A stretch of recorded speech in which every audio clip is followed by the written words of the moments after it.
அனைவருக்கும் வணக்கம். Okay, mathematics மற்றும் ரீசனிங்ல இருக்கக்கூடிய கொஸ்டின்ஸ்க்கு கரெக்ஷன் பார்த்துடலாம். ரைட், கொஸ்டின் நம்பர் 176 என்ன கொடுத்துருக்காங்க? சிம்பிளிஃபிகேஷன்ல இருந்து ஒரு டிவிஷன் கொடுத்துருக்காங்க.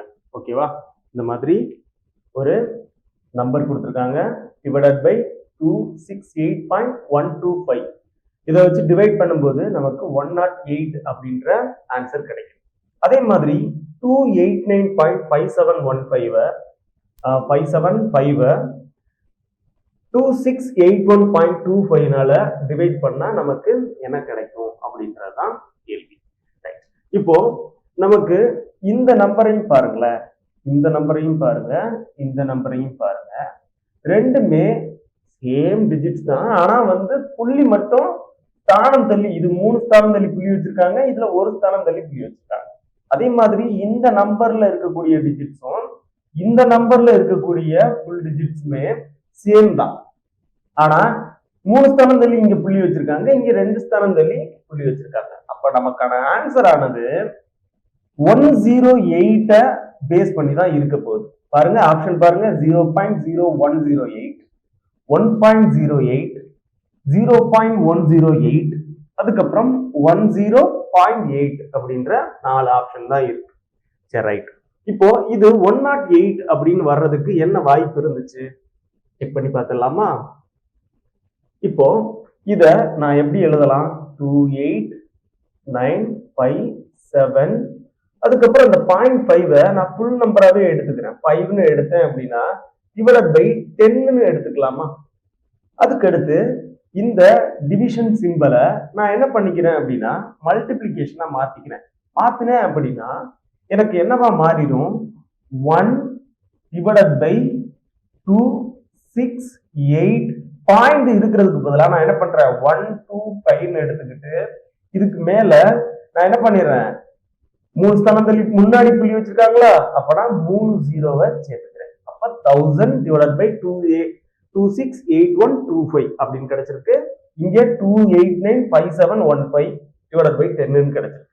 ரைட், நான் இந்த 2 0வை இந்த 0க்கும் இந்த 0க்கும் நான் கேன்சல் பண்ணிடுறேன். அப்போ எனக்கு இங்க மேல 2 0 இருக்கு. அப்ப இதை வச்சு நான் டிவைட் பண்ணும்போது எனக்கு என்ன ஆன்சர் கிடைச்சிருக்கும் அப்படின்னா இந்த மாதிரி கிடைச்சிருக்கும். அதாவது 1.08ன்னு ஆன்சர் கிடைச்சிருக்கும். ஓகேவா? அப்ப 1.08ன்னு கிடைச்சிருக்கும்.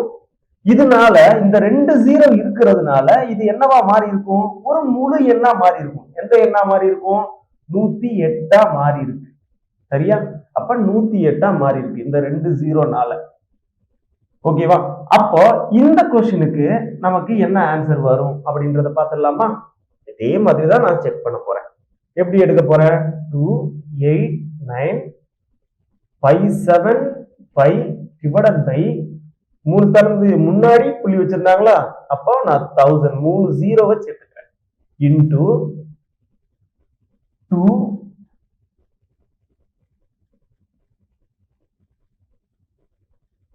டிவிஷனை மல்டிபிளிகேஷனை கன்வெர்ட் பண்ணிட்டேன். அப்போ 1 டிவைடட் பை 2681.25 இருக்குல்ல, அப்ப நான் அதை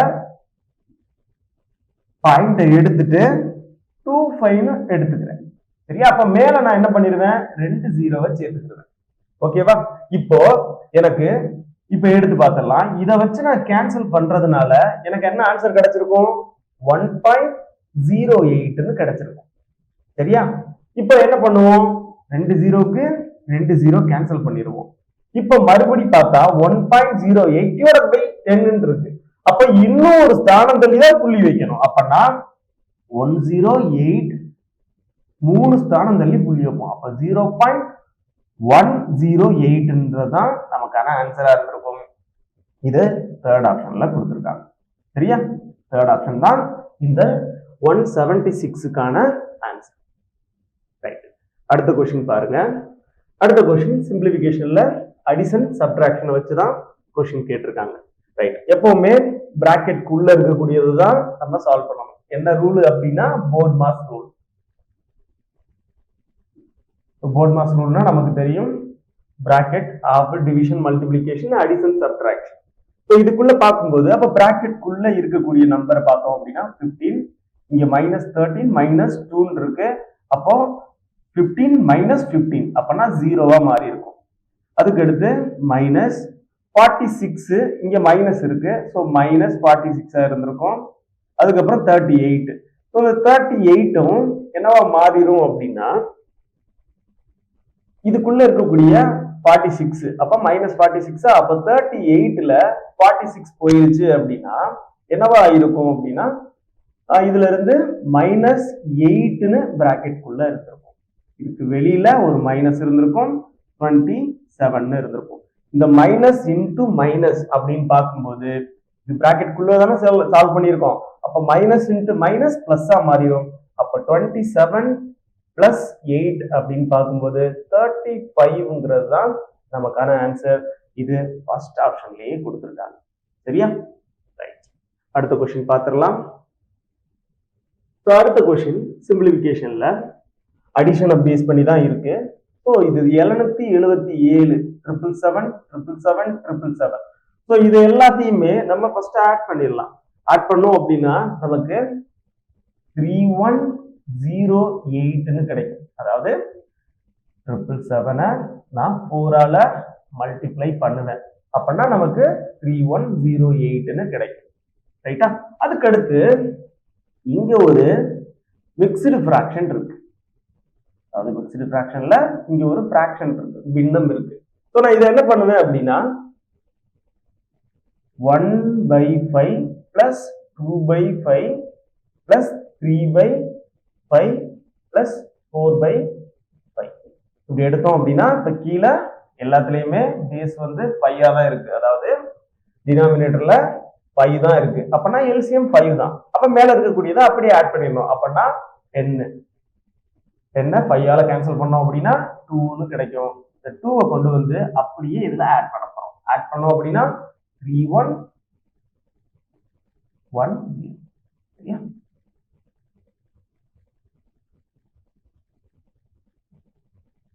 $3110 அப்படின்றதுதான் நமக்கான ஆன்சரா இருந்திருக்கும். சரியா? எக்ஸாம்பிளுக்கு இப்ப நம்ம இதை மல்டிபிள் பண்ணி பார்த்துடலாம்.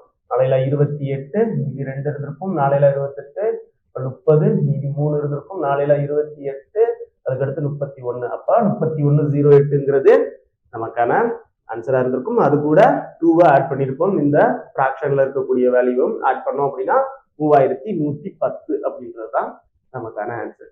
ஸோ இதுக்கு அடுத்து மேல பார் இருந்துச்சு அப்படின்னா இதை எப்படி எடுத்துக்கிடுவோம்? அப்போ 5/9 பிளஸ் 6/9 பிளஸ் 7/9 அதுக்கு அடுத்து 8/9. இப்போ எல்லாத்துக்குமே கீழே பேஸ் வந்து 9ஆ தான் இருக்கு. ஸோ அதனால நான் என்ன பண்ண போறேன்? 9 அப்படியே எல்சிஎம் எடுத்துக்கிற போறோம். அதுக்கடுத்து மேல இருக்கக்கூடிய வேல்யூ எல்லாத்தையும் ஆட் பண்ண போறோம்.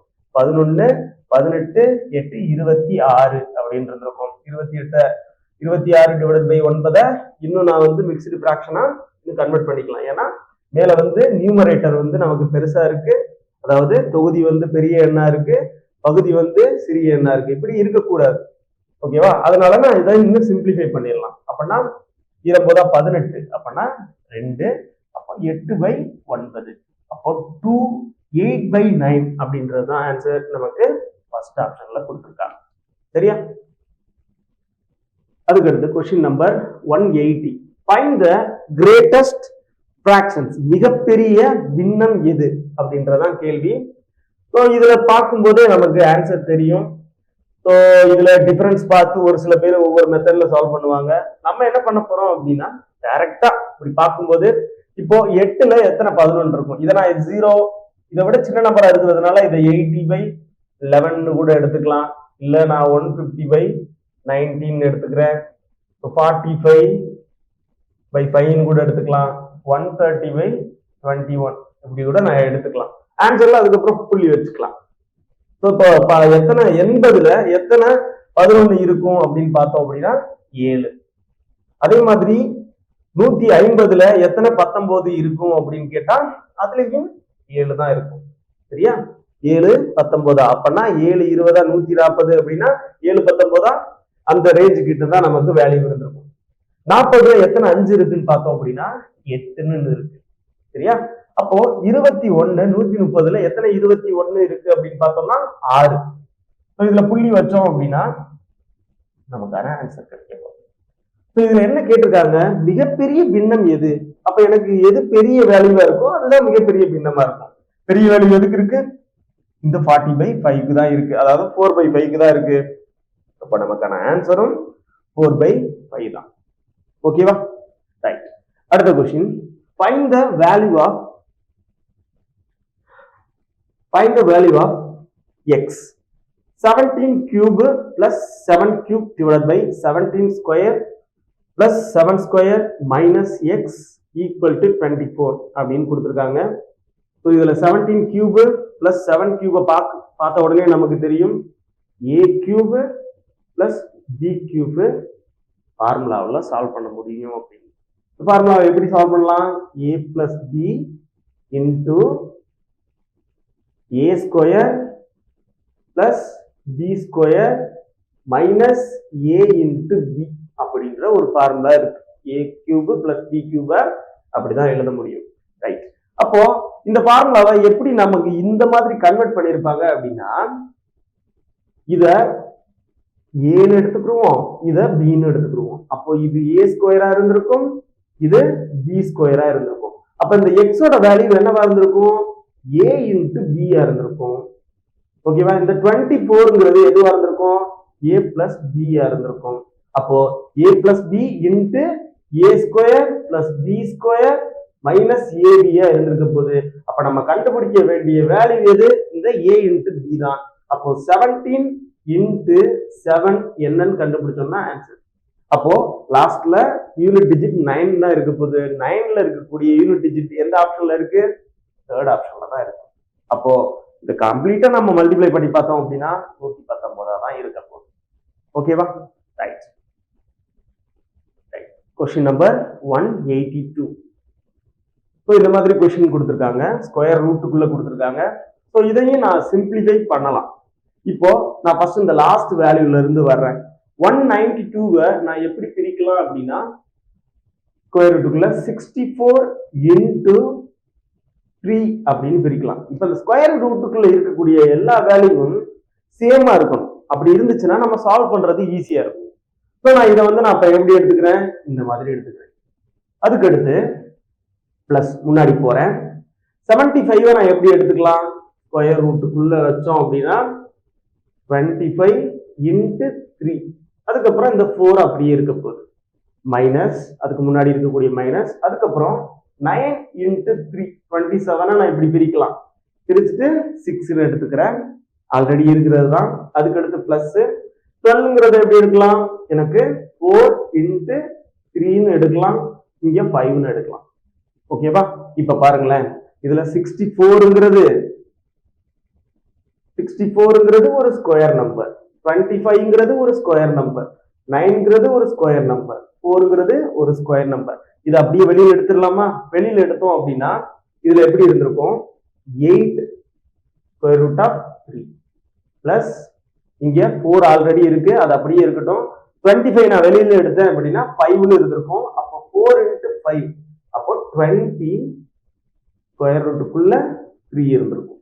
ஓகேவா? அதுக்கு முன்னாடி மைனஸ் இருக்கு. இந்த 9ங்கிறத நான் வெளியில எடுத்தேன் அப்படின்னா என்னவா மாறிடும்? 3 மாறிடும். அப்போ 6 இன்டு 3 நமக்கு 18 ஸ்கொயர் ரூட்டுக்குள்ள 3. அதுக்கப்புறம் முன்னாடி பிளஸ் இருக்கு. இங்க 4ங்கிறத நான் வெளியில எடுத்தேன் அப்படின்னா 2 மாறிடும். அப்போ 5 2s are 10 square root of 3. ஓகேவா? இப்போ இந்த மைனஸ் வேல்யூவை நம்ம மறந்துடக்கூடாது. ஸோ எல்லாத்துலயுமே ஸ்கொயர் ரூட் தான் 3 தான் இருக்கு. ஸோ 3 தான் இருக்க போகுது. அப்போ அதுக்கப்புறம் 10 18 ஆட் பண்ணோம் அப்படின்னா 28, இந்த 8 ஆட் பண்ணோம் அப்படின்னா 36. 36ல 20 போயிருச்சு அப்படின்னா 36ல 20 போயிடுச்சு அப்படின்னா 16 மாறிடும். அப்போ 16 ரூட் 3 அப்படின்றது தான் நமக்கான ஆன்சர். 16 ரூட் 3 எந்த ஆப்ஷன்ல இருக்கு? செகண்ட் ஆப்ஷன்ல கொடுத்துருக்காங்க. சரிங்களா? செகண்ட் ஆப்ஷன்ல இருக்கு. ரைட். Question number 183. ஓகேவா? இந்த கொஸ்டினை பார்த்துடலாம். ஸோ ஃபர்ஸ்ட் எடுத்த உடனே இங்க கீழே இருந்து பேஸ்ல இருந்தே போயிடலாம், அதாவது டினாமினேட்டர்ல இருந்தே போயிடலாம். 1/3 அப்படின்னு இருந்திருக்கும். அதுக்கப்புறம் மேல நமக்கு 5 இருக்கு, அதுக்கு மேல 1 இருக்குன்னு அர்த்தம். 1/5 தானே. அப்போ இந்த 3 இங்க கொண்டு வந்துட்டோம் அப்படின்னா நமக்கு 15 மாறிட போகுது. 15க்கு மேல ஒரு 1/4 இருக்குன்னு வச்சுக்கிடுவோம். 15 இருக்கு, அதாவது 1/15, இதுக்குள்ள 1/15 இருக்கு. அதுக்கப்புறம் இங்க 4 இருக்கு, 4க்கு மேல 1 இருக்கு, 1/4.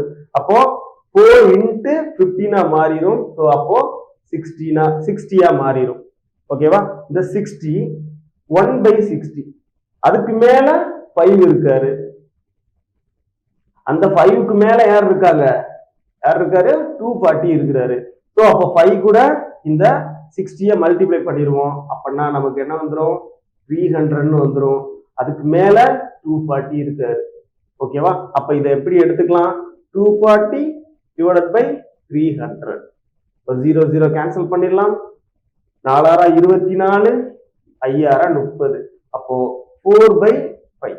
அப்போ 4:5 அப்படின்னு எடுக்கலாம், இல்லைன்னா 4/5. 4/5ங்கிறது நமக்கு செகண்ட் ஆப்ஷன்ல கொடுத்துருக்காங்க. சரியா? இது சிம்பிளா டிவிஷன் தெரிஞ்சிச்சு அப்படின்னா நம்ம ஈஸியா சால்வ் பண்ணிடலாம். ஓகேவா? நான் இந்த 1/3ங்கிறத எடுத்திருக்கேன். அதுக்கு மேல இருக்கக்கூடிய 5 அப்படியே 5ன்னு எடுத்துக்கிட்டேன். அதுக்கப்புறம் 1 டிவிஷன் 5 இருக்கிறதுனால நான் மேல ஒரு பார் போட்டுட்டு 1/5ன்னு இருக்குது. இது 1 divided by 5 அப்படின்றது தான் நான் அந்த 1/5ன்னு எடுத்திருக்கேன். இது பார்க்கும்போது இந்த 3 into 5 மல்டிப்ளை ஆயிரும். இது பேஸ் தானே இருக்கு. ஸோ அதனால இங்க மேல போயிடும். 5 into 3 15.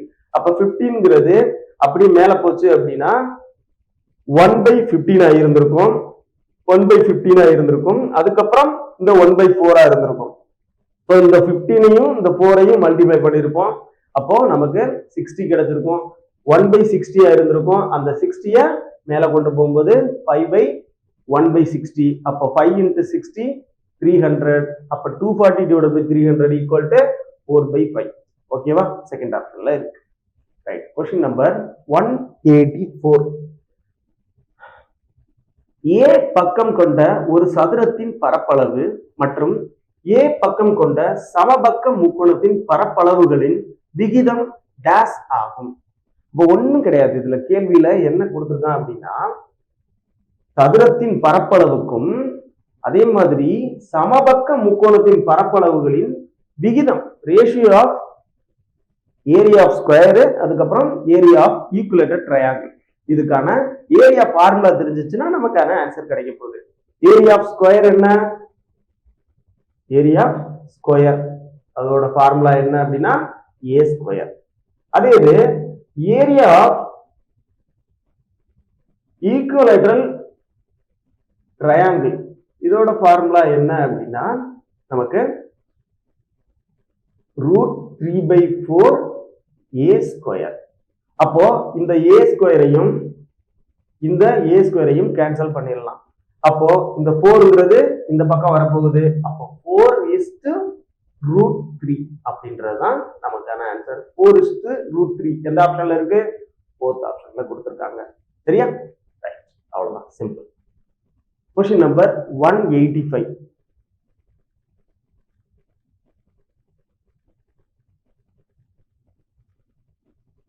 ஒரு செவ்வக நிலப்பரப்பின் நீளம் அதன் அகலத்தின் மும்மடங்காக உள்ளது. சரியா?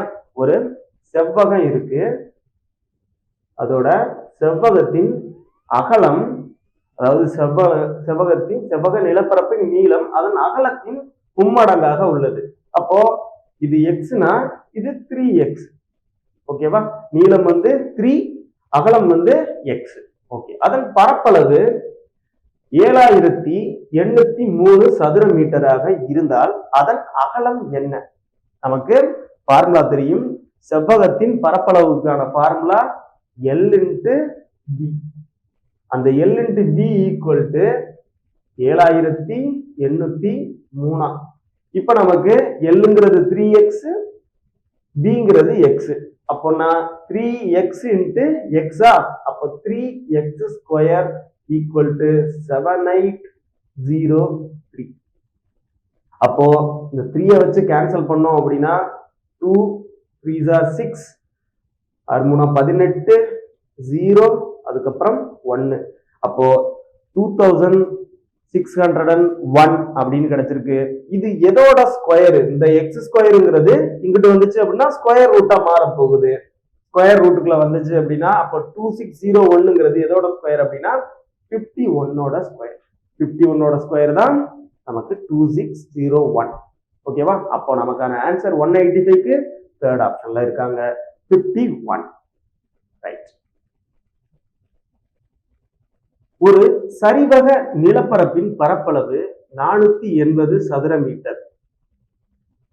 அதுக்கப்புறம் 2 சமமான பக்கங்களுக்கு இடையிலான தொலைவு 15 மீட்டர். அதில் ஒரு இணைப்பக்கத்தின் நீளம் 20 மீட்டர். மற்றொரு இணைப்பக்கத்தின் நீளம் எவ்வளவு? ஓகே, ஒரு ட்ரெபசியம் கொடுத்திருக்காங்க. ட்ரெபசியம் அப்படின்றது நமக்கு தெரியும், இந்த மாதிரி கொடுத்திருக்கலாம்.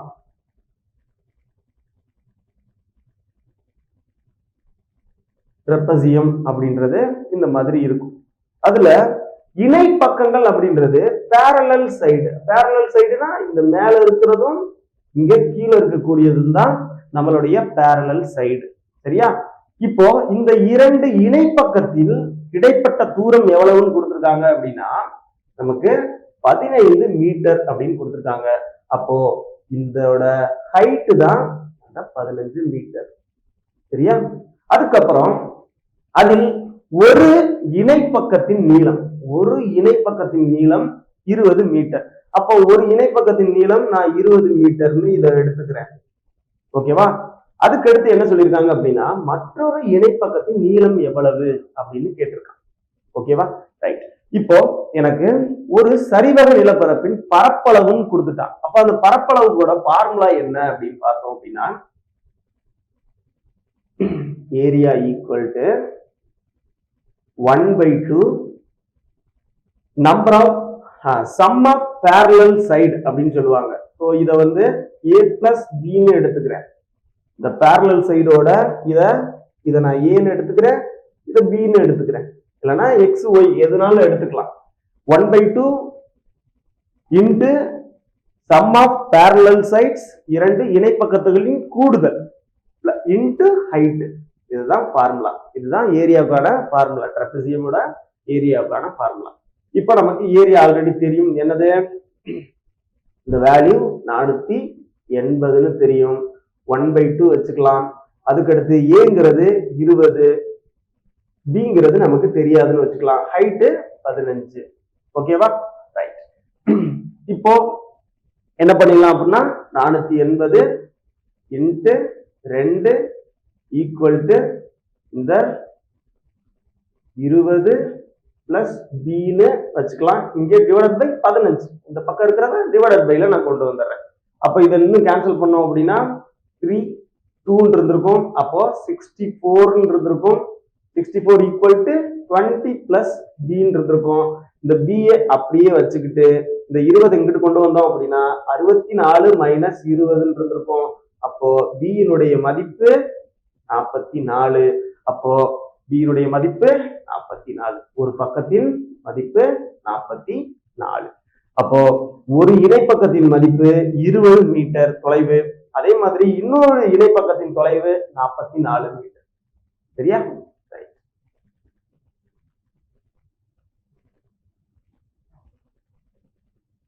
The length of the minute hand of a clock is 14 centimeter.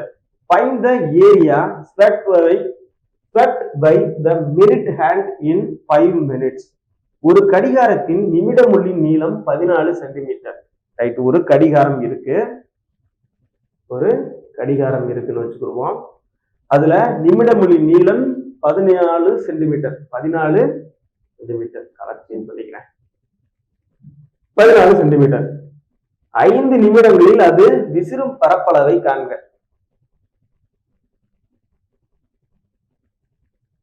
இத நான் ஒரு 4 பங்கா பிரிச்சுக்கிறேன். இங்க என்ன இருந்திருக்கும்? 9 இருந்திருக்கும், 3 இருந்திருக்கும், 12 இருந்திருக்கும், 6 இருந்திருக்கும். ஓகேவா? இப்படிதான் இருந்திருக்கும். ஸோ 5 நிமிஷம்னா இப்படிதான் பிரிஞ்சிருக்கும். இப்படி பிரிஞ்சிருந்துச்சு அப்படின்னா இது ஒரு பக்கமா இருந்திருக்கும், இது ஒரு பக்கமா இருந்திருக்கும். இப்போ இந்த நிமிடம் உள்ளானது இங்க இருக்குன்னு வச்சுப்போம், 12 நேரம் இருக்குன்னு வச்சுக்கோம். 5 நிமிஷம்னா இந்த 14 சென்டிமீட்டர் நீளம் உள்ள ஒரு முள்ளு 5 நிமிஷத்துல எவ்வளவு மூவ் ஆயிருக்கும்? இந்த இடம் வரைக்கும் மூவ் ஆயிருக்கும். இந்த இடம் வரைக்கும் மூவ் ஆயிருக்குமா? அப்படின்னா இந்த பரப்பளவு தான் நமக்கு கேள்வியா கேட்டிருக்கான். சரியா? அப்போ ஒரு வட்டத்தின் பரப்பளவுல கால் வட்டத்தின் பரப்பளவு நமக்கு தெரிஞ்சிச்சு. அந்த ஃபார்முலா தெரிஞ்சிச்சுன்னா நம்ம இந்த கொஸ்டினை சால்வ் பண்ணிடலாம். அப்ப கால் வட்டத்தின் பரப்பளவுக்கான ஃபார்முலா என்ன அப்படின்னா πr² / 4.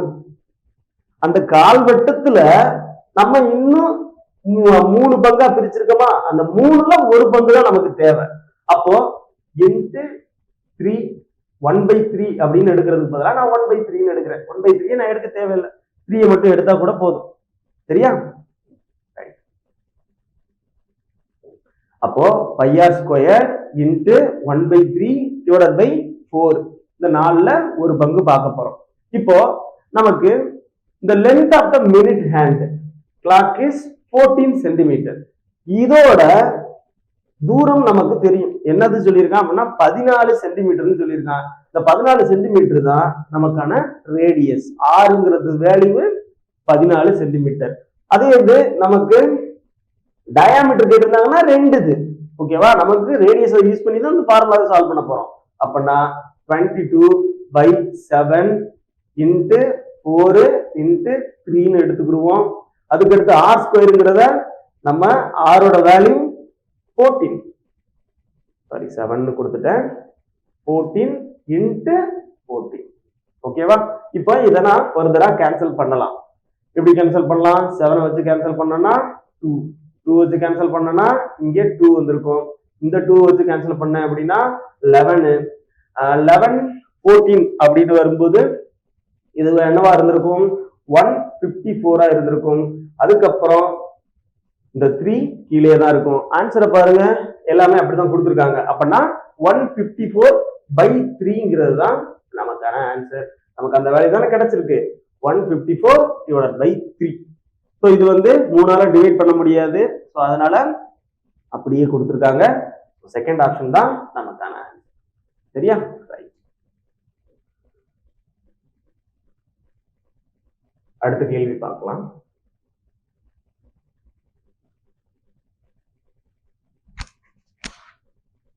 A big mansion has a rectangular field of 95 meter and 60 meter, and it has a path of 2.5 meter wide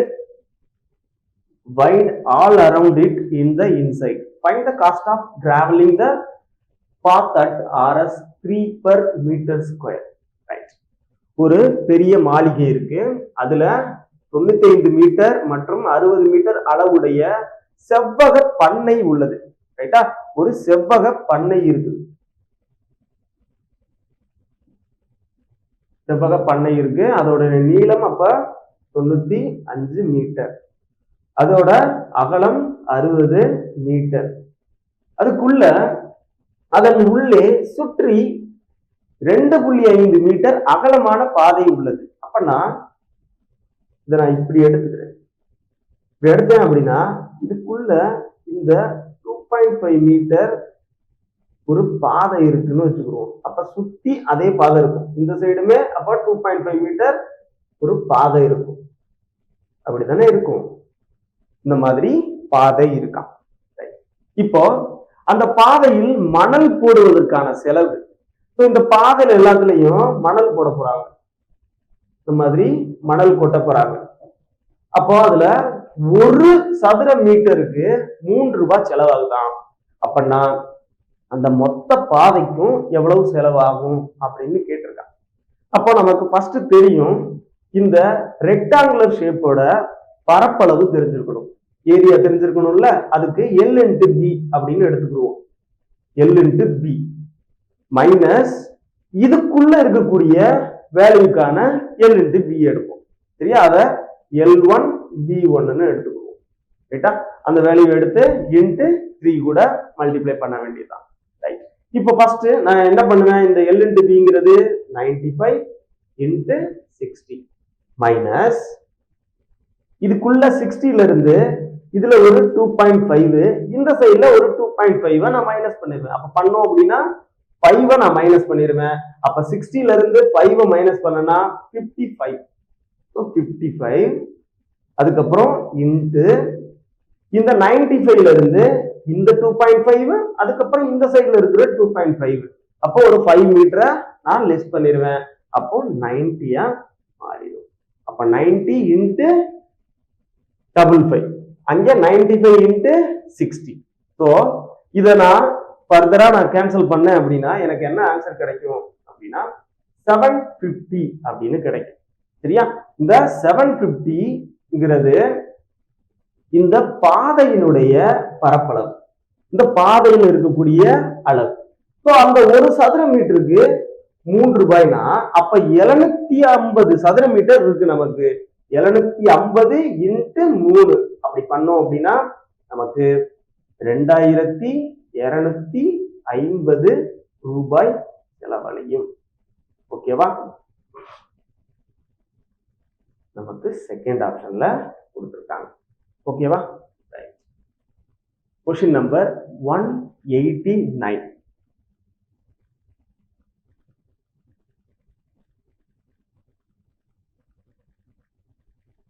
If the biggest circle is cut from the square of side 14 units,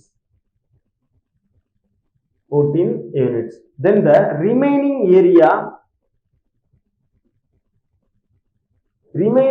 area in the square is approximately. Okay. ஒரு சதுர பக்கம் இருக்கு, 14 அலகு பக்க அளவுள்ள ஒரு சதுரத்திலிருந்து அப்போ ஒரு சதுரம் இருக்கு, சதுரம் இருக்கு, சதுரம் மாதிரியே இல்ல, சரி இருக்கட்டும். அதுல இருந்து ஒரு மிகப்பெரிய வட்டத்தை வெட்டி எடுத்தாங்க. அப்ப இதுக்குள்ள ஒரு மிகப்பெரிய வட்டத்தை வெட்டி எடுக்கிறாங்க, ஒரு வட்டத்தை வெட்டி எடுக்கிறாங்க.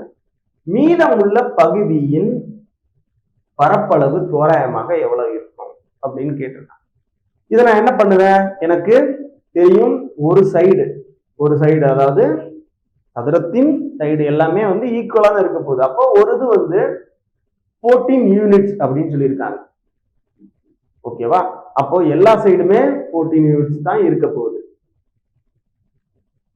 அதே மாதிரி இங்க இருக்கக்கூடிய இந்த டயாமீட்டரும் என்னவா தான் இருக்கும், சைடோட ஈக்குவலா தான் இருக்க போகுது. அப்ப டயாமீட்டர் ஈக்குவல் டு 14 அப்படின்னா ஆர் ஈக்குவல் டு என்னவா இருந்திருக்கும், 7 இருந்திருக்கும். ரேடியஸ் ஈக்குவல் டு 7 இருந்திருக்கும். இப்ப நான் எந்த ஃபார்முலா யூஸ் பண்ண போறேன் அப்படின்னா a square minus 5r square. அவ்வளவுதான்.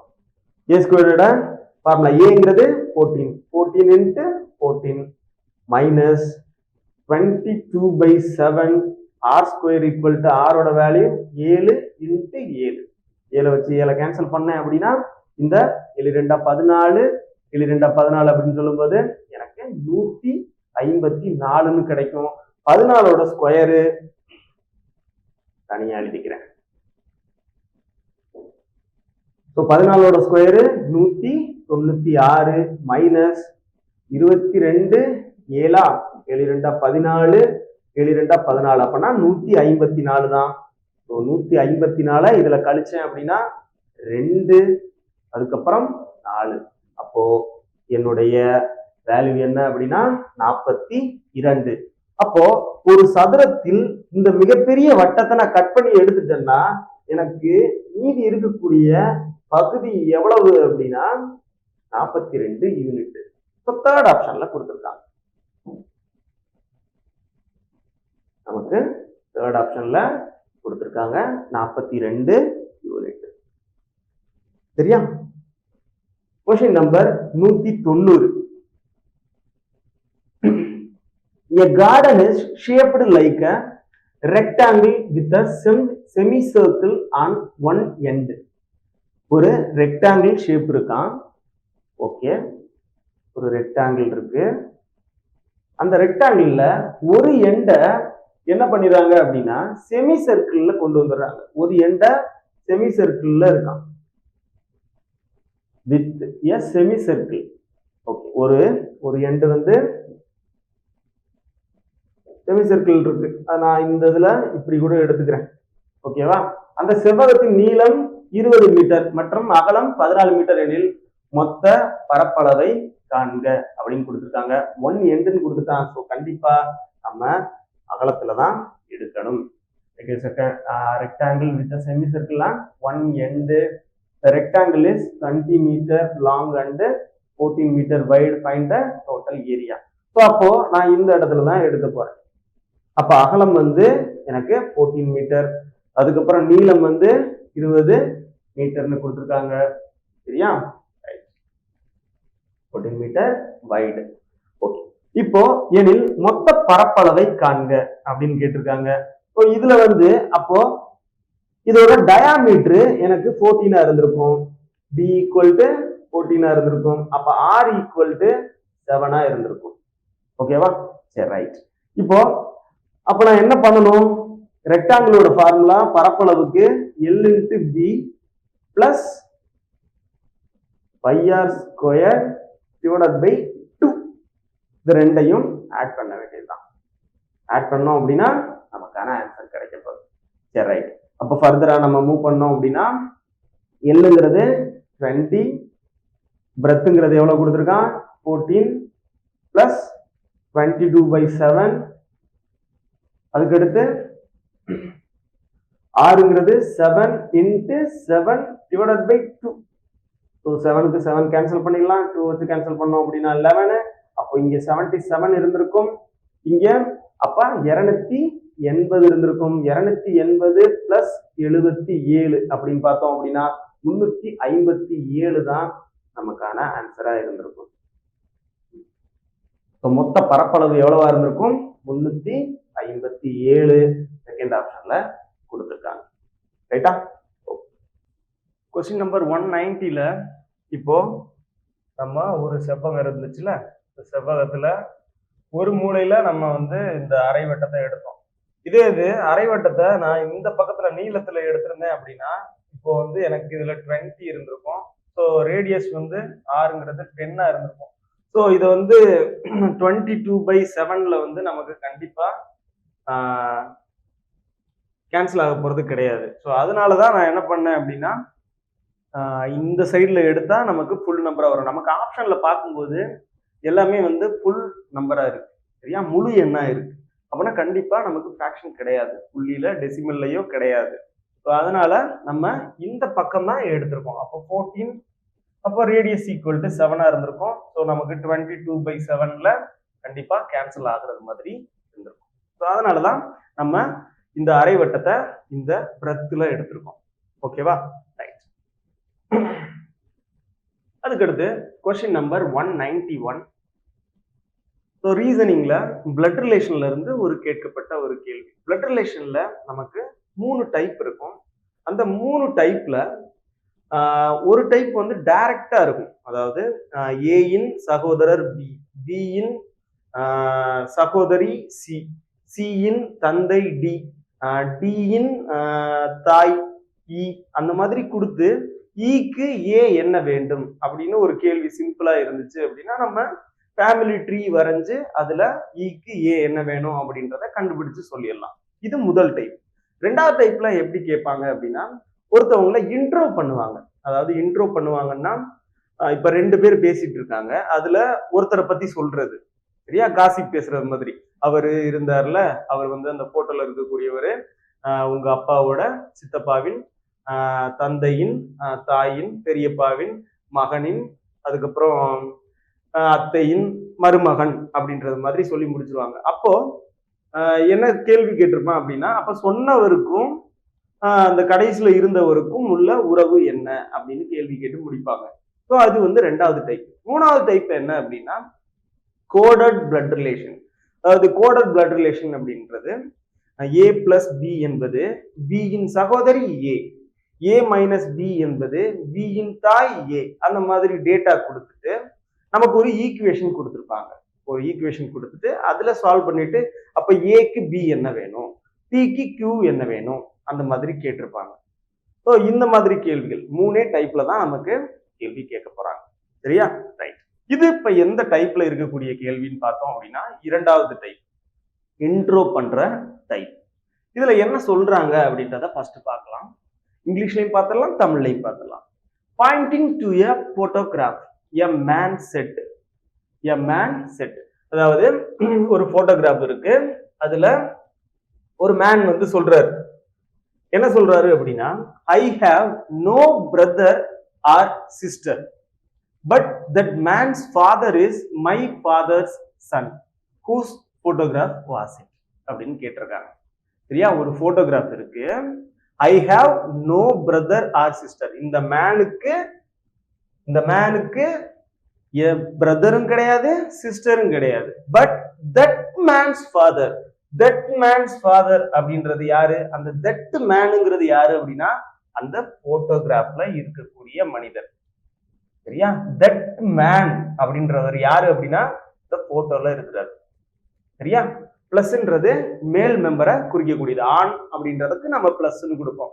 அப்போ அந்த போட்டோல இருக்கக்கூடிய மேனோட ஃபாதர், இந்த போட்டோல இருக்கக்கூடிய மேனோட ஃபாதர் இஸ் மை அப்படின்னு ஒரு பாயிண்ட் சொல்லியிருக்கான். இந்த இடத்துல மை, இந்த போட்டோல இருக்கக்கூடிய father is my father son, என்னுடைய அப்ப நான் இந்த இடத்துல மைன்னு எடுத்துக்கிறேனே, என்னுடைய மை ஃபாதர் சன், என்னுடைய தந்தையின் மகன் அப்படின்னு சொல்றாரு. அப்போ நான் இந்த 2 படமா இதுல வரைஞ்சிருக்கேன், 2 ஃபேமிலி ட்ரீ வரைஞ்சிருக்கேன். என்ன அப்படின்னா, தட் மேன் இந்த போட்டோகிராஃப்ல இருக்கக்கூடிய மேனோட ஃபாதரு என்னுடைய ஃபாதரின் ஒரே சன்னு அப்படின்னு சொல்றான். அப்போ இந்த இடத்துல இருக்கக்கூடியவர் யாரு அப்படின்னா இந்த சொல்ற மனுஷன் தான். அப்ப சொல்றவன் யாரு? அந்த மைன்னு கேட்டகரியில வருவான். அப்ப இந்த மைங்கிறது இவர் தான். இவரோட ஃபாதர் இங்க ஒருத்தர் இருக்காரு. சரியா? இங்க ஒருத்தர் இருக்காரு. அப்போ ஒரே சென்டென்ஸ்ல முடிஞ்சு போச்சு. இப்ப என்ன கேள்வி கேட்டிருக்கான் அப்படின்னா, அந்த போட்டோகிராஃப் சொல்றவருக்கு என்ன வேணும் அப்படின்னு கேட்கிறாரு. இந்த போட்டோகிராஃப்ல இருக்கிறவர் யாருன்னு கேட்கிறாரு. இந்த ஜெனரேஷன் கேப்பை வச்சு பார்க்கும்போது இவருடைய அப்பா இவருடைய மகன் தான் இந்த போட்டோகிராஃப்ல இருக்கிறவர். அப்ப இந்த சொல்றவருக்கு இவர் என்ன வேணும் அப்படின்னா மகன், ஹிஸ் சன். அதுதான் ஆன்சர். செகண்ட் ஆப்ஷன்ல ஹிஸ் சன் கொடுத்திருக்காங்க. ஓகேவா? இப்போ தமிழ்ல இதை ஒரு தடவை செக் பண்ணி பார்க்கலாம். ஒரு புகைப்படத்தை காண்பித்து ஒருவன் எனக்கு சகோதரன் அல்லது சகோதரி இல்லை அப்படின்னு சொல்றாரு. ஆனால் அந்த மனிதனின், எந்த மனிதனின்? அந்த மனிதன்னா அந்த புகைப்படத்தில் உள்ள மனிதன். அந்த மனிதன்கிறது இந்த புகைப்படத்தில் உள்ள மனிதனின் தந்தையின், புகைப்படத்தில் உள்ளவரின் தந்தை எனது புகைப்படத்தில் இருப்பவரின் தந்தை எனது தந்தையின் ஒரே மகன். இப்ப நான் சொல்றேன், என்ன சொல்றேன் அப்படின்னா, எனது அப்பாவின் ஒரே மகன் அப்படின்னு நான் சொல்றேன். எனது அப்பாவின் ஒரே மகன் யாரா இருந்திருக்க முடியும்? நானாதான் இருந்திருக்க முடியும். அப்ப இந்த இடத்துல எனது தந்தையின் மகன், ஏன்னா எனக்கு தான் சகோதரன் அல்லது சகோதரி இல்லையே. அப்படின்னா நானாதானே இருக்க முடியும் இந்த இடத்துல இருக்கிறவர். அப்போ எனது அந்த மனிதனின் தந்தை எனது தந்தையின் மகன் அப்படின்னு சொல்லி முடிக்கிறான். அப்ப இந்த பார்ட்ல இருக்கிறவர் தான் சொல்றவர். இப்ப இந்த சொல்றவர் என்ன சொல்றாரு அப்படின்னா, அந்த புகைப்படம் யாருடையது? அந்த புகைப்படம் இவருக்கு என்ன வேணும்? அந்த புகைப்படம் அவருடைய மகனினுடையது. அவ்வளவுதான், சிம்பிள். அடுத்த கொஸ்டின் பார்க்கலாம். The problem is folded to form a box. அதாவது ஒரு ஓப்பன் டைஸ் கொடுத்திருக்காங்க. இது டைஸ் பேஸ் பண்ணி இருக்கக்கூடிய கேள்வி. இது ஓப்பன் டைஸ்ன்னு சொல்லுவோம். நார்மலா இந்த மாதிரி இருக்கக்கூடிய டைஸை வந்து நார்மல் டைஸ்ன்னு சொல்லுவோம். இதை வந்து ஹோல்டு பண்ண பேப்பர். ஸோ இதை வந்து ஓப்பன் டைஸ்ன்னு சொல்லுவோம். இதை க்ளோஸ் பண்ணோம் அப்படின்னா இந்த மாதிரி நமக்கு கிடைக்கும். ஓகேவா? ரைட், இருக்கட்டும். இதுல என்னென்ன விஷயங்கள்லாம் இருக்கு? டைஸ் அப்படின்னா என்ன அப்படின்னா, மொத்தம் டைஸ்னா 6 பக்கங்கள் இருக்கும். சரியா? 6 ஃபேசஸ் இருக்கும். 6 பக்கங்கள் இருக்கும். இது ஒரு பேசிக்கான ரூல். அதுக்கப்புறம் நம்ம வீட்ல இருக்கக்கூடியது யூசுவல் டைஸ், ரியல் டைஸ். அது நம்ம வீட்ல பயன்படுத்தக்கூடிய டைஸ். அதுல எப்படி இருக்கும் அப்படின்னா, 1னுடைய எதிர்பக்கம் 6ஆ இருக்கும், 2னுடைய எதிர்பக்கம் 5ஆ இருக்கும், 3னுடைய எதிர்பக்கம் 4ஆ இருக்கும். அதாவது 4ஓட ஆப்போசிட் 3, 5ஓட ஆப்போசிட் 2, 6ஓட ஆப்போசிட் 1. அதாவது 2 எதிர்பக்கங்களின் கூடுதல் 7ஆக இருக்கும்.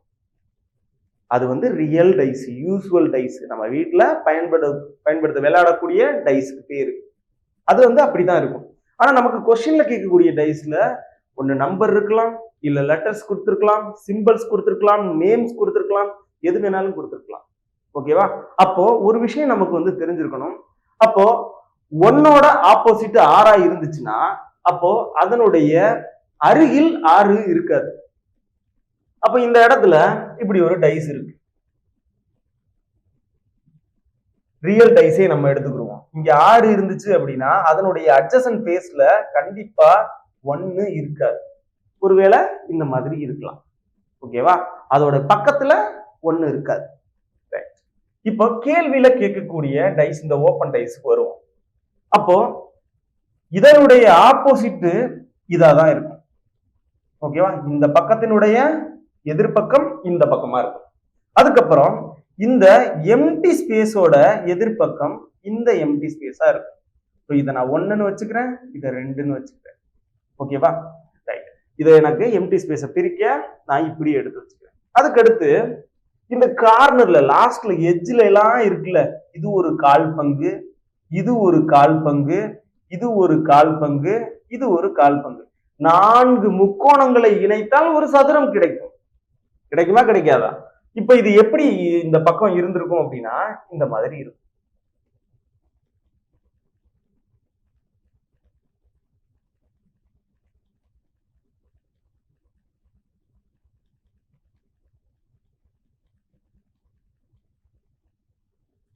இந்த மாதிரி இருந்திருக்கும். சரியா? இந்த மாதிரி தான் இந்த பக்கம் இருந்திருக்கும். இது எல்லாத்தையும் மடிச்சோம் அப்படின்னா இது ஒரு பக்கமா இந்த மாதிரி கிடைச்சது.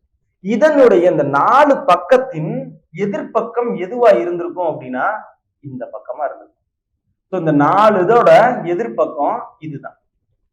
ஓகேவா?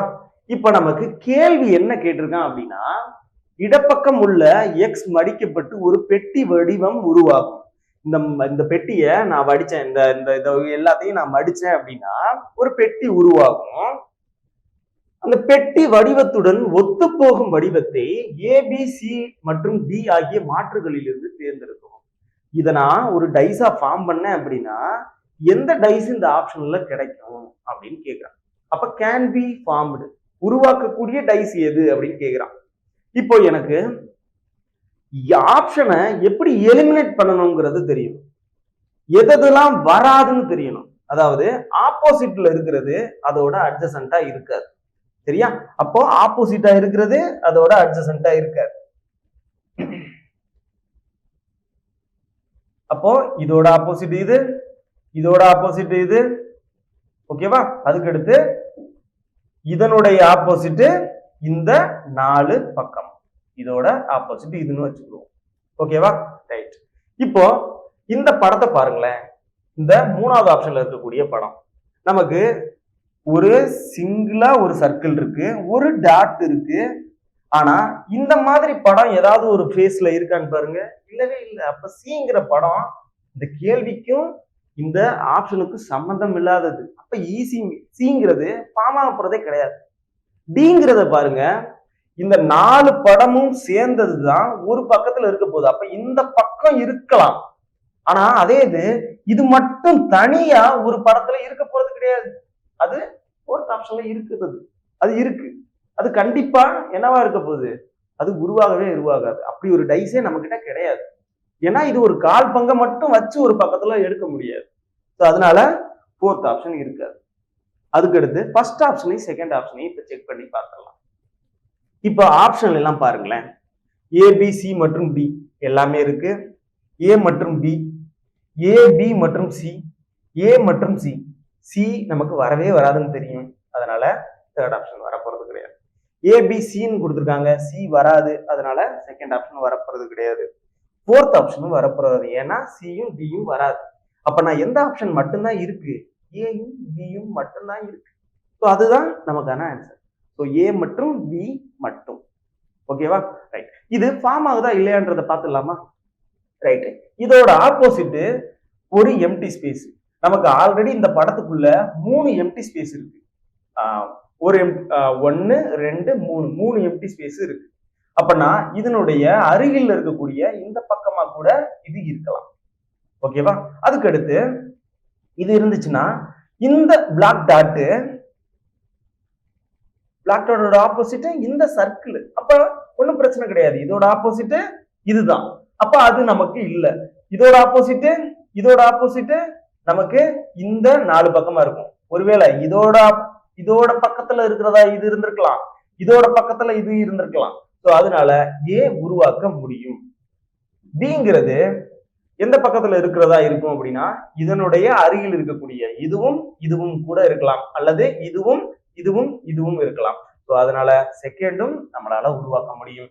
அப்போ ஏ மற்றும் பி உருவாக்க இயலும். சரியா? ரைட். Question number 193.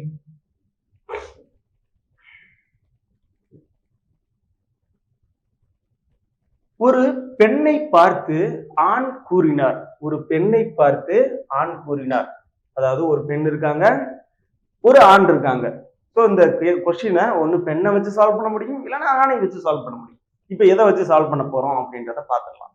அவளுடைய ஒரே சகோதரியின், அப்ப அவளுடைய அப்படின்னா இந்த பெண்ணினுடைய, இந்த இடத்துல எடுத்துக்கிறேன், பெண்ணினுடைய அவளுடைய ஒரே சகோதரனின்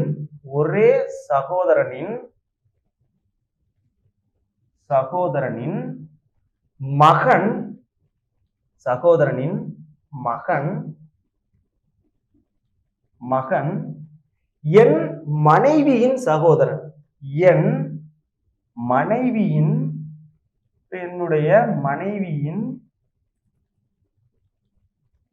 மனைவியின், அப்ப என் இந்த இடத்துல இருந்திருப்பேன், என் மனைவியின் சகோதரனின் தந்தையின் சகோதரி தான் இந்த பெண். ஓகேவா? ரைட். இப்போ எனக்கு இந்த ஃபேமிலி ட்ரீ ஃபார்ம் பண்ணிட்டேன். இந்த ஃபேமிலி ட்ரீயை நான் இன்னொரு தடவை சொல்றேன்.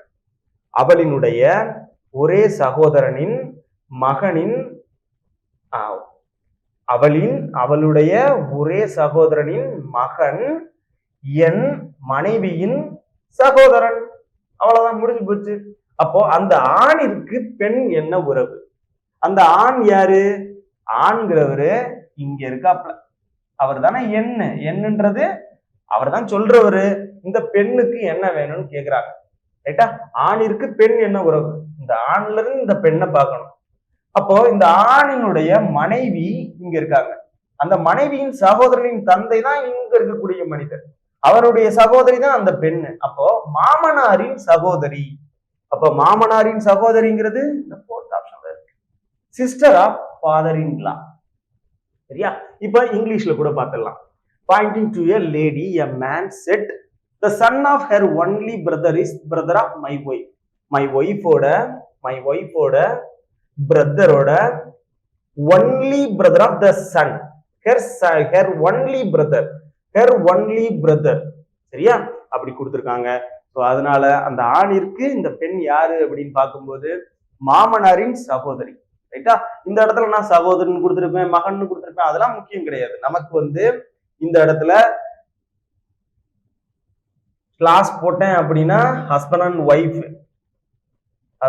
அண்ட் ஒய்ஃப், இந்த மாதிரி ஹைஃபன் போட்டேன் அப்படின்னா sister and brothers or brothers அப்படின்னு சொல்லலாம். சரியா? சேம் ஜெனரேஷன்ல இருக்கக்கூடிய உடன் பிறந்தவர்கள் அப்படின்னு சொல்லலாம். பிளஸ் சொன்னா மேலு, மைனஸ் சொன்னா ஃபீமேலு. ஓகேவா? அதே மாதிரி வெர்டிக்கல் லைன் போட்டேன் அப்படின்னா generation gap.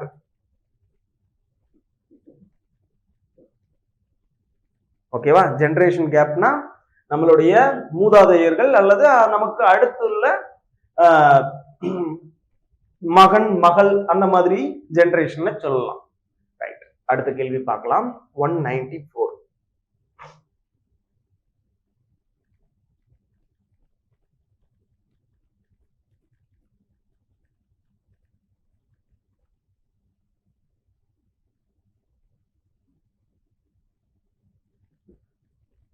If M is brother of N, என்னினுடைய சகோதரர் M, என்னினுடைய சகோதரர் M, ஓகேவா?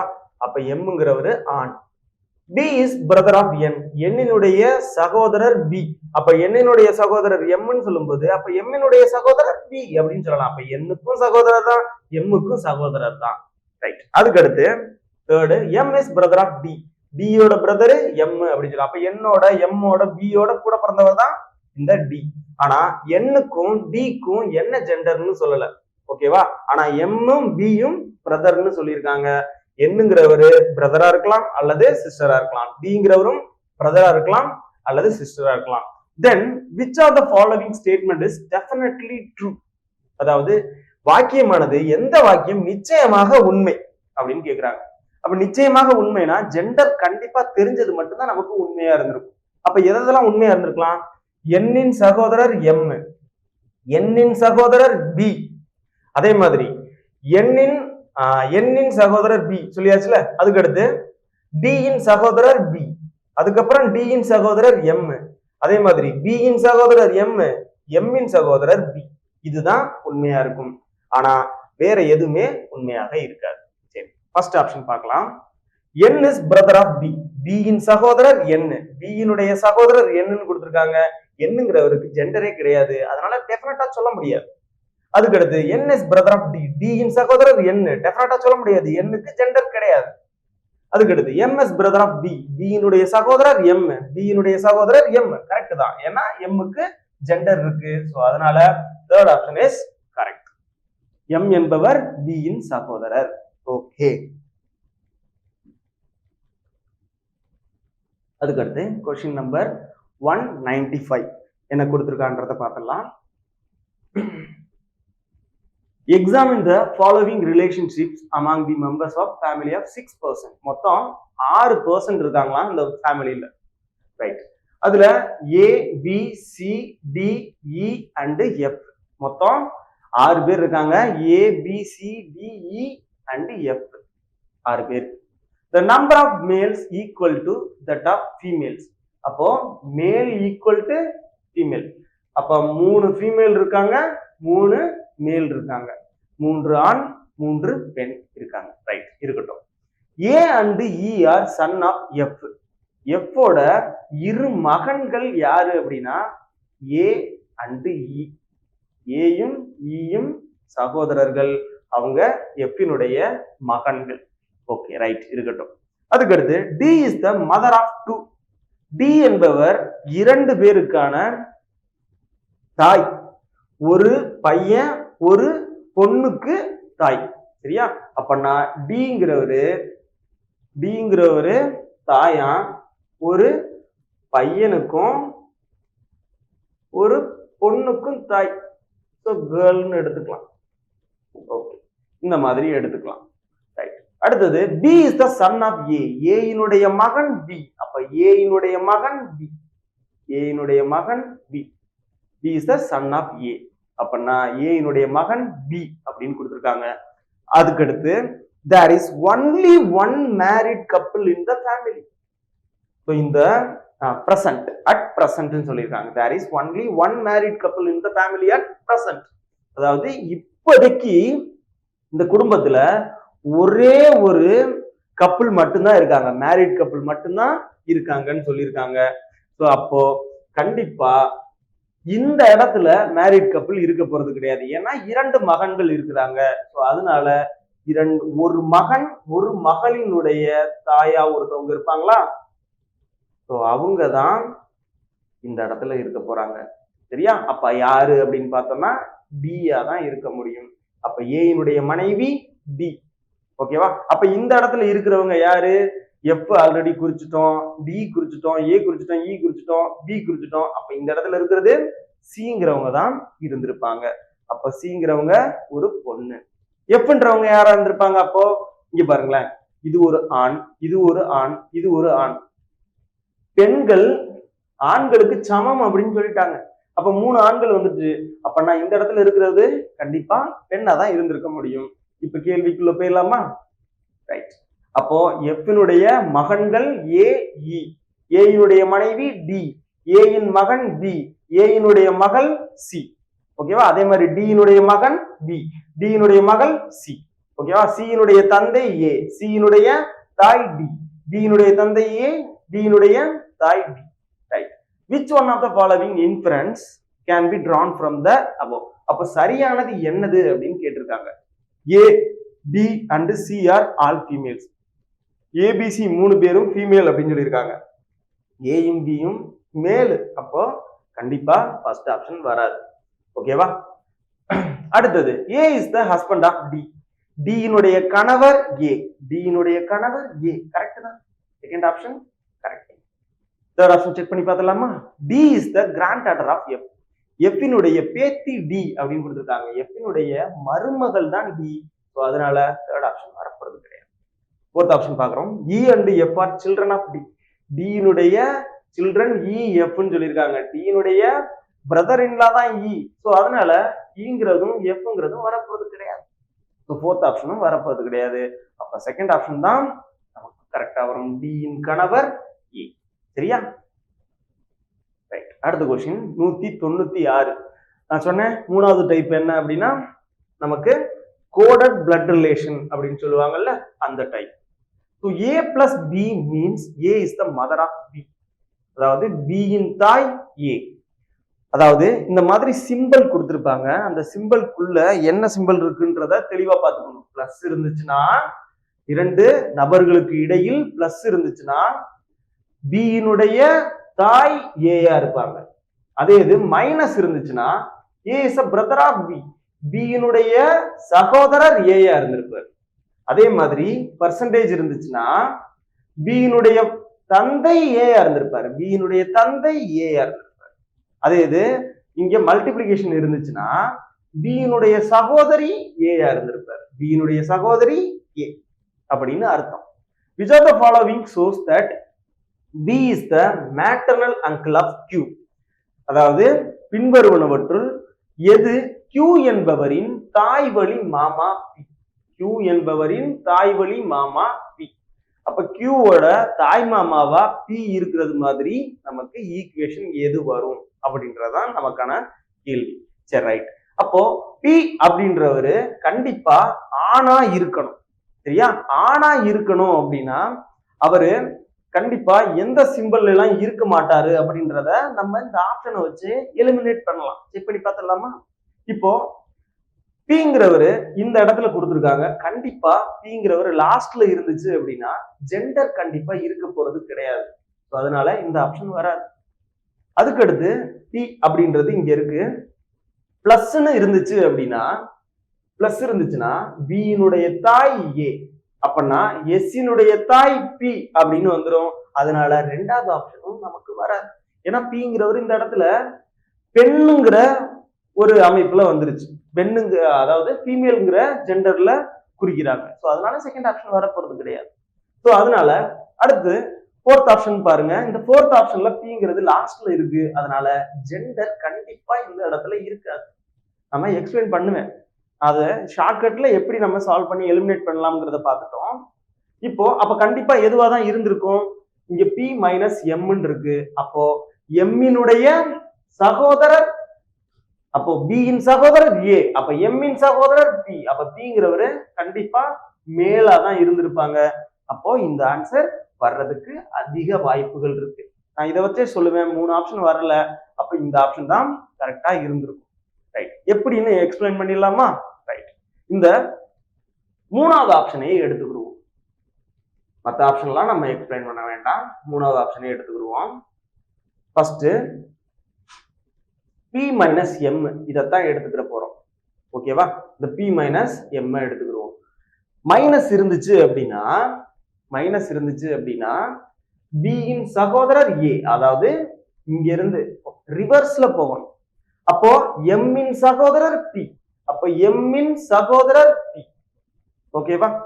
அடுத்தது M-க்கும் N-க்கும் பார்க்கணும். இதுக்கு நடுவுல யார் இருக்கா? பிளஸ் இருக்காரு. சோ அப்ப பிளஸ் பார்த்தோம் அப்படின்னா B இன் தாய் A, அப்போ M இன் தாய் M, N இன் தாய் M, அப்ப N இன் தாய் M. ஓகேவா? N இன் தாய் M. Okay, right. அடுத்தது N-க்கும் Q-க்கும் பார்க்கிறோம். இங்க மல்டிப்ளிகேஷன் சிம்பிள் இருக்கு. மல்டிப்ளிகேஷன் சிம்பிள் இருந்துச்சுன்னா என்ன அர்த்தம்? இங்க A into B means B இன் சகோதரி A.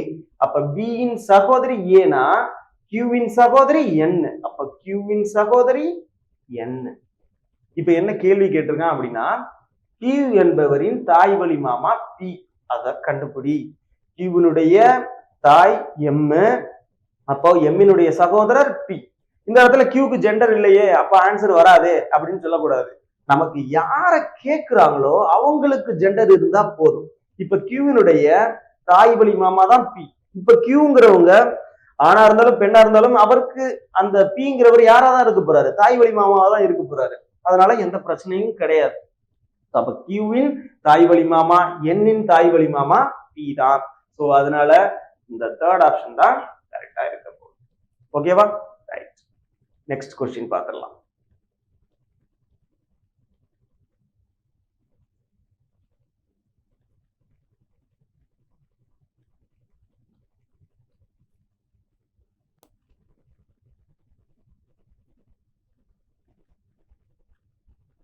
क्वेश्चन நம்பர் 197 என்ன கொடுத்திருக்காங்க அப்படின்னா by folding the given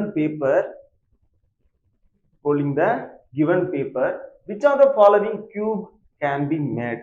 கொடுக்கப்பட்டுள்ள காகிதத்தை மடிப்பதன் மூலம் பின்வரும் எந்த கனசதுரத்தை உருவாக்க முடியும்? ரைட்.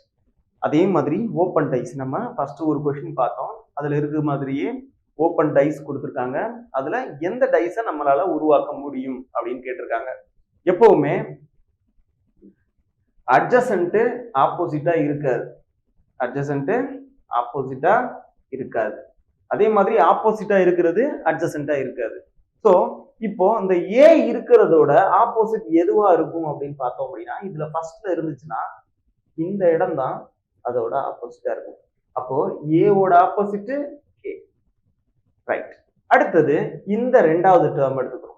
அப்போ ஆரோட ஆப்போசிட் என்னவா இருந்திருக்கும் அப்படின்னா பியா இருந்திருக்கும். அப்போ ஆரோட ஆப்போசிட் பி. ரைட். அடுத்தது அப்ப எல்லோட ஆப்போசிட் என்னவா இருந்திருக்கும்? மீதி இருக்கிறது தானே. அப்ப எல்லோட ஆப்போசிட் 9 இருந்திருக்கும். எல்லோட ஆப்போசிட் 9. ரைட்.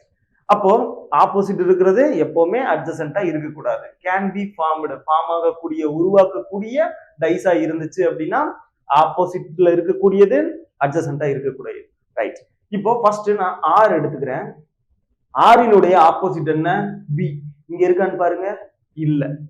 ஓகே, அப்ப உருவாக்கலாம். அடுத்தது பாக்குறேன் கே. கேயோட ஆப்போசிட் என்ன? கேயோட ஆப்போசிட் ஏ. அது இங்க இல்ல. அப்போ ஃபர்ஸ்ட்ங்கிறது நம்மளால உருவாக்க முடியும். ஓகேவா? ரைட். ரெண்டாவது செக் பண்றேன். ஏயோட ஆப்போசிட் என்ன? கே. ரைட். ஏயோட ஆப்போசிட் கே. இங்க இல்ல. அதுக்கடுத்து 9ஓட ஆப்போசிட் பாருங்க. 9ஓட ஆப்போசிட் எல். அதுவும் இல்ல. அப்பனா கண்டிப்பா ரெண்டையும் என்னால உருவாக்க முடியும். ஓகேவா? ரைட். மூணாவது செக் பண்ணி பாக்குறேன். 9ஓட ஆப்போசிட் என்ன? எல். இந்த 9ஓட ஆப்போசிட் எல். இங்க எல் அட்ஜசன்ட்டா வந்திருக்கு. அப்ப கண்டிப்பா இந்த டைஸை உருவாக்க முடியாது. ஏன்னா ஃபார்ம் பண்ண முடியாது. ஏன்னா ஆப்போசிட் வந்து அட்ஜசன்ட்ல வந்திருக்கு. அப்போ மூணாவது ஆப்ஷன் நமக்கு வராது. அப்போ 1 மற்றும் 2 நமக்கு உருவாக்க முடியும். ஆப்ஷன் எந்த ஆப்ஷன்ல இருக்கு? 1, 2 மட்டும் தேர்ட் ஆப்ஷன்ல கொடுத்துருக்காங்க. சரியா? அப்போ இதை மட்டும் உருவாக்க முடியும். இந்த டைஸ் 2 2 கொடுத்திருந்தாங்க அப்படின்னா ஃபர்ஸ்டோட ஆப்போசிட் இந்த ரெண்டாவதுல இருக்கக்கூடிய லாஸ்ட். அதே மாதிரி ரெண்டாவதுல இருக்கக்கூடிய ஃபர்ஸ்ட், மூணாவதுல இருக்கக்கூடியது லாஸ்ட். டச் பண்ணி இருக்கவே கூடாது. அப்ப ஏயோட ஆப்போசிட் கே, ஆரோட ஆப்போசிட் பி. அப்ப மீதி இருக்கிறது எல்லோட ஆப்போசிட் தான் இந்த 9. இப்போ ஒருவேளை இப்படி ஓப்பன் டைஸ் கொடுத்திருக்காங்க.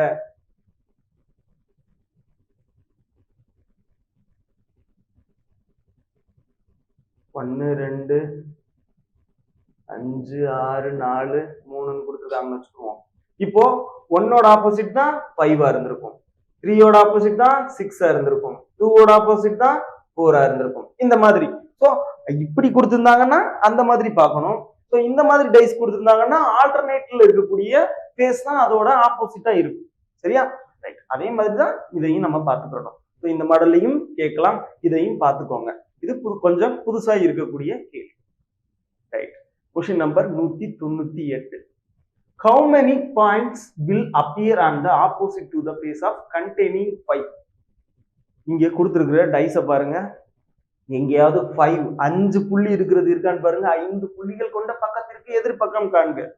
நமக்கு இதுல கொடுத்திருக்கிறது ஒரே ஒரு டைஸ் தான். இந்த மாதிரி ஒரு டைஸ் கொடுத்திருந்து நமக்கு ஏதாவது 2 அட்ஜசன்ட் ஃபேஸ ஆட் பண்ணும்போது 7லாம் கிடைக்கல. எனக்கு ஏதாவது 2 அட்ஜசன்ட் ஃபேஸ நான் ஆட் பண்ணி பாக்குறேன், 7 எனக்கு கிடைக்கல. அப்படின்னா கண்டிப்பா அது என்னவா இருந்திருக்கும் அப்படின்னா real dice or usual dice அப்படின்னு சொல்லுவாங்க. யூசுவல் டைஸ்னா என்னது? நம்ம வீடுகள்ல விளையாடுவோம்ல, பயன்படுத்தி விளையாடுவோம்ல, அந்த டைஸை தான் இதுல கொடுத்துருக்காங்கன்னு அர்த்தம்.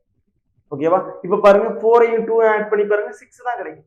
2ஐயும் 1ஐயும் ஆட் பண்ணி பாருங்க 3 தான் கிடைக்குது. 1ஐயும் 4ஐயும் ஆட் பண்ணி பாருங்க 5 தான் கிடைக்குது. அப்ப எதை அட்ஜசன்ட்டா ஆட் பண்ணாலும் எனக்கு வந்து 7ன்றது கிடைக்கல. அப்ப கண்டிப்பா இது ரியல் டைஸா தான் இருக்கும்.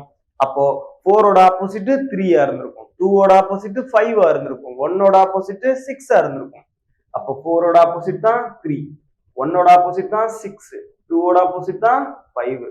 அப்ப இங்க கேள்வி என்ன கேட்டிருக்கான் அப்படின்னா 5ஓட ஆப்போசிட் என்ன அப்படின்னு கேட்டிருக்கான். அப்ப 2 டாட்ஸ் தான் அதோட ஆப்போசிட். 2 டாட்ஸ் எங்க இருக்கு ஆப்ஷன்ல? தேர்ட் ஆப்ஷன்ல கொடுத்திருக்காங்க. சரியா? 5ஓட ஆப்போசிட் 2. ஓகே. இதுக்கு போய் எனக்கு தெரியாது அப்படின்னு சொல்லிடக்கூடாது. 5 டாட் இங்க இல்லவே இல்லை, அப்ப எனக்கு ஆன்சர் தெரியாது, கண்டுபிடிக்க முடியாது அப்படின்னு நினைச்சிடக்கூடாது. ஸோ எத்தனை டாட் இருந்தாலும் அதே மாதிரி ஒரே ஒரு டைஸ் கொடுத்திருந்தாங்கன்னா நமக்கு கேள்வி எதுல இருந்தா கேட்க போறான்? யூசுவல் டைஸ்ல இருந்தா கேட்க போறான் அப்படின்றத நம்ம கன்ஃபார்ம் பண்ணிக்கலாம். ஏன்னா இந்த அட்ஜசன்ட்ல நமக்கு ஏதாவது 2 ஆட் பண்ணும்போது நமக்கு 7 கிடைக்கல. ஒருவேளை 7 கிடைச்சிருந்துச்சு, இந்த இடத்துல 3 டாட்ஸ், இங்க 4 டாட்ஸ் இருக்கு, 7 கிடைச்சுன்னா cannot be determined. ஆன்சர்ல தகவல் போதுமானதாக இல்லைன்னு போட்டு போயிட்டே இருக்கலாம். ஓகேவா? Right.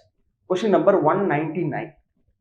According to the given figure, each side of the dice is painted with purple, red, yellow, blue, gray and orange.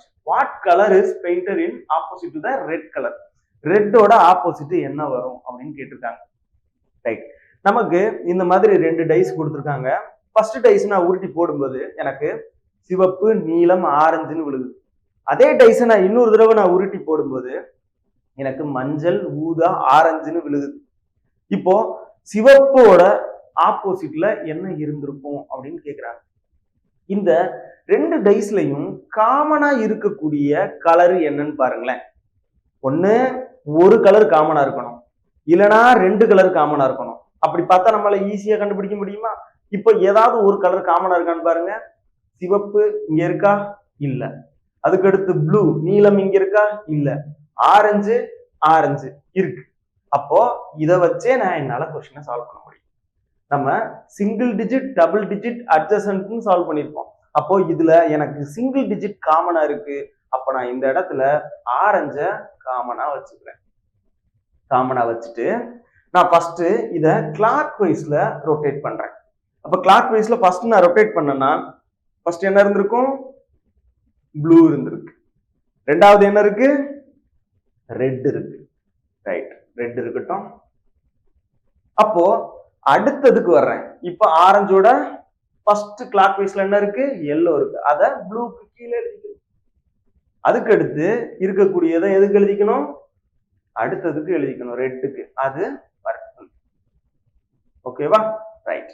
அப்போ ரெட்டோட ஆப்போசிட் பர்பிள், ப்ளூவோட ஆப்போசிட் எல்லோ, ஆரஞ்சோட ஆப்போசிட் மீதி இருக்கிற கிரே. அப்போ நமக்கு எதோட ஆப்போசிட் கேட்டாலும் நம்மளால ஆன்சர் பண்ண முடியும். அப்போ ரெட்டோட ஆப்போசிட் என்ன? பர்பிள். நமக்கு கேட்டிருக்கிறது சிவப்பு நிறத்திற்கு எதிராக உள்ளது பர்பிள் தான். அது செகண்ட் ஆப்ஷன்ல கொடுத்திருக்காங்க. ரைட்டா? சிம்பிள். ரைட். அடுத்த क्वेश्चन பார்க்கலாம். 4 usual dice are thrown on the ground. ஒரு கிரவுண்ட்ல ஒரு 4 யூஸ்வல் டைஸை நம்ம வீட்டுல பயன்படுத்தக்கூடிய ரியல் டைஸை தூக்கி போடுறாங்களாம். 4 டைஸை. அதுல the total numbers of on the top faces of these 4 dice is 13.